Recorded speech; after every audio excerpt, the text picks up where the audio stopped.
নমস্কার, আপনারা দেখছেন বঙ্গবার্তা, সবার কাছে সবার কথা। এই মুহূর্তের বড় খবর, আমাদের সদস্য হুমায়ুন কবির মিডিয়ার কাছে এমন কিছু কথা বলেছিলেন যেগুলো আমাদের কাছে মনে হয়েছে যেটা সঠিক নয়। সাধারণ মানুষ হিসেবেও কী বললো না বললো কিছু এসে যায় না, কিন্তু যখন সে দলটা করে তখন সে তার দলের নীতি এবং নিয়ম মেনে তাকে চলতে হবে। কিন্তু যখন বিধায়ক, তখন আমার ব্যক্তি পরিচয়ের থেকেও বড় পরিচয়, আমি একজন বিধায়ক মানুষের দ্বারা নির্বাচিত। এই জায়গাটা ভুলে যাওয়ার পর ওকে চিঠি দিতে আমার ছিল 13 তারিখ। 3 তারিখে চিঠি দিয়ে জানতে চেয়েছিলাম যে এই ধরনের তুমি রিমার্ক করেছো, তুমি এক্সপ্লেন করো কেন করেছো।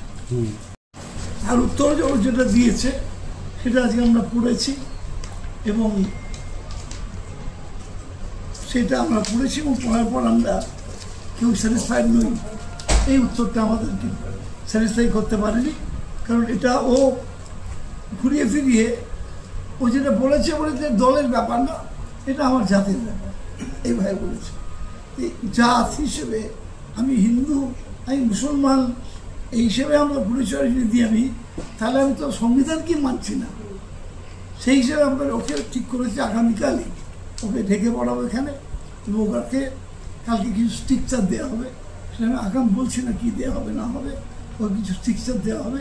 আগামীকাল আমার ঘরেতেই এই 4 জনই থাকবো আমরা, ডিস্ট্রিবিউটিভ কমিটি, আমি কনভেনার এবং বাকি সবাই যারা আছে এরা থাকবে।